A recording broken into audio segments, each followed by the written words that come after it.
તમારી સાથે આપણે શિક્ષણની, જીવનની અને જેને લોકો ફિલોસોફી તરીકે કહે છે પણ જે બહુ સામાન્ય એવા પરિબળો હોય છે જેનાથી આપણે ખુશ રહી શકીએ છીએ અને જે બહુ અગત્યની વાતો હોય છે કે જેને ખરેખર જીવનમાં ઉતારવી જોઈએ, તો એવા બધા થોડીક વાતો કરીશું આપણે. તમારા એક લેખમાં મેં વાંચેલું કે જેમાં તમે લખ્યું હતું કે આનંદ એ જ ભોજન છે.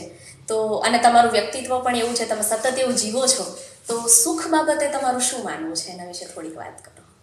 મને પોતાને એવું લાગે છે કે જીવનની કોઈ પણ પ્રક્રિયા છે જેમાં ખાવું, પીવું, હરવું, ફરવું કોઈ પણ હોય.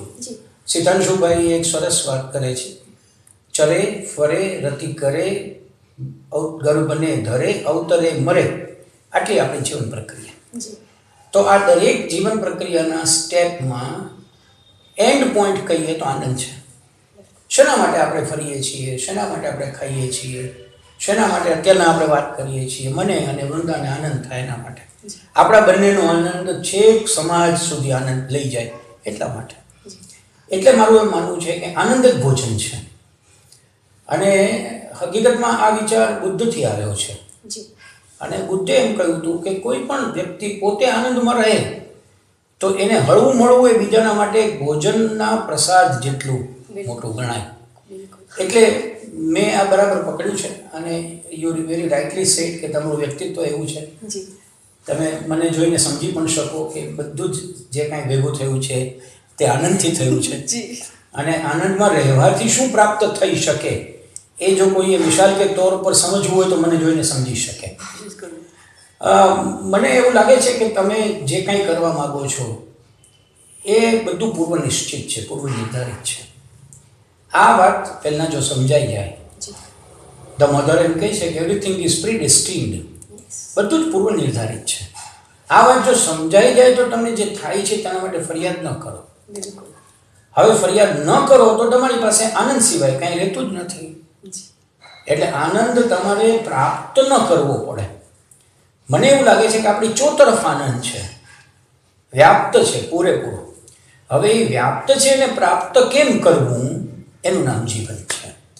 ત્યાં સુધી કેમ પહોંચવું. આજે મારે આંગણે વૃંદા છે એને હું વૃંદાને બદલે વૃંદાવન સમજું તો આનંદ છે. વ્યક્તિમાંથી એક સમષ્ટિ તરફ જવાનો આ પ્રયાસ છે. અને એના જીવનમાં મને એવું લાગે છે કે તમે સતત હરતા ફરતા, માણસોને મળતા, માણસોની વાત એક ચિત્તે સાંભળતા, સાંભળીને એમાંથી સારપ અંદર ઉતારતા અને ઉતાર્યું હોય એના આધારે આગળ જીવતા રહો તો આનંદ એક ભોજન છે. જી સર, ખૂબ જ ઉત્તમ વાત કરી તમે. એક જ વાક્યમાં જો આપણે આનો સાર પામવો હોય તો જે તમે વાત કરી કે વ્યક્તિમાંથી સમષ્ટિ તરફનો જે આ પ્રવાસ છે એનું જ નામ ખરેખર જીવન છે. તો પહેલાં સર હું તમને એ પૂછવા માંગીશ કે ગુજરાતી ભાષા અને આપ શિક્ષણ સાથે અવિરતપણે જોડાયેલા છો, બરાબર? તો ગુજરાતમાં શિક્ષણ અને ગુજરાતી ભાષાનું શિક્ષણ એના વિશે તમારા મંતવ્ય શું છે, એના વિશે થોડીક વાત કરો. તમે પહેલો જ પ્રશ્ન એવો પૂછ્યો છે કે જેના જવાબમાં મારે થોડુંક સજાગ થઈ જવું પડે. એટલા માટે કે ગઈકાલે જે સ્થિતિ હતી તે આજે નથી. ગુજરાતમાં શિક્ષણની અને ગુજરાતીના શિક્ષણની. એટલે મારે I will have to be conscious about it when I reply. મને એવું લાગે છે કે શિક્ષણને જેટલું ગંભીરતાથી લેવું જોઈએ એટલું ગુજરાત લેતું નથી. કારણોમાં બહુ ઊંડા ઉતરીએ તો લાંબી વાત થાય, પણ એવું કહી શકાય કે સરકારથી લઈને, મા બાપથી લઈને, વિદ્યાર્થીથી લઈને અને એક માહોલ સુધી કોઈ શિક્ષણને પ્રાયોરિટીમાં લેતું નથી. એટલે ગુજરાતમાં શિક્ષણની સ્થિતિ હોવી જોઈએ તેટલી સારી નથી. હવે વાત આવે કે ગુજરાતીના શિક્ષણની શું સ્થિતિ છે, તો એમાં પણ કમનસીબ એવો જ જવાબ આપવો પડે એમ છે કે ના, ગુજરાતીનું શિક્ષણ પણ દિવસે દિવસે કથળતું જાય છે. હા, એટલું જરૂર છે કે ગઈકાલ ગુજરાતીના શિક્ષણની બહુ ઉજળી હતી, કારણ કે આપણી પાસે બહુ જ ધુરંધર પ્રાધ્યાપકો હતા.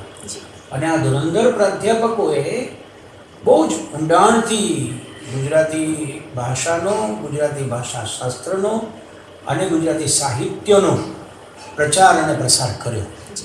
આપણી પાસે બહુ જૂના નામ કેકા શાસ્ત્રીથી લઈને અમૃતલાલ યાજ્ઞિકથી લઈને અનેક નામ, હું કદાચ સજાગતાથી નામ બોલવા બેસું તો ઘણું બધું લાંબુ થાય, પણ આ બધા જ ઉમાશંકરભાઈ હોય કે રઘુવીરભાઈ હોય કે ભોળાભાઈ પટેલ હોય કે એમનો જે પ્રાધ્યાપકીય સમય હતો જી એ સમય દરમિયાન એમણે ગુજરાતીના શિક્ષણની એમ કહો ને કે બોલાતું ગુજરાતી કેટલું સ્પષ્ટ હોય.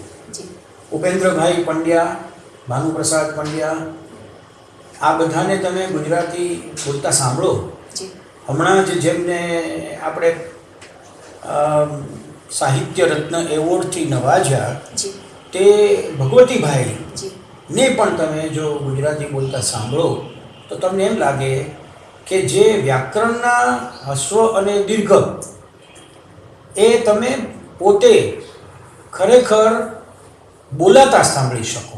જી મને બરાબર યાદ છે કે તેમના પિતા પાણી પીતા હતા, એટલે તમે પિતામાં રસવાઈ અને પિતામાં દીર્ઘ ઈ બંને અનુભવી શકો. બિલકુલ હવે તમને આવું ગુજરાતી સ્પષ્ટ બોલાતું ભાગ્યે જ સાંભળવા મળે. જી ગુજરાતીના શિક્ષણની વાતમાં મોટામાં મોટી જો મને ખામી લાગી હોય તો એ છે કે આપણો શિક્ષક બહુ નબળો છે. જી એમાં ભાષાના શિક્ષકો ખૂબ નબળા છે. તેઓ ઓછામાં ઓછું વાંચે છે, મોટા સાહિત્યકારોને ઓછામાં ઓછા મળે છે. હા, એમાં કેટલાક ચમત્કારો છે, એમાં કેટલાક અપવાદો છે, જી પણ જો ગુજરાતી મારી માતૃભાષા હોય તો એમાં અપવાદથી ન ચાલે. જી સાર્વત્રિક રીતે સારપ હોવી જોઈએ એવી અત્યારે નથી. જી સર, ગુજરાતી ભાષાના એક શિક્ષણવિદ તરીકેનો તમારો જવાબ અને એકદમ સચોટ સરળ રીતે અને ચોક્કસ જેટલા પણ શ્રોતાઓ આપણા દર્શકો આ જવાબ સાંભળશે અને લોકોને ખરેખર જે દ્રષ્ટિકોણ બદલાવાની જે આપણે વાત કરીએ છીએ તો જ પરિસ્થિતિ બદલાશે, તો એ દ્રષ્ટિકોણ ચોક્કસપણે બદલાઈ શકશે એવી મને આશા છે.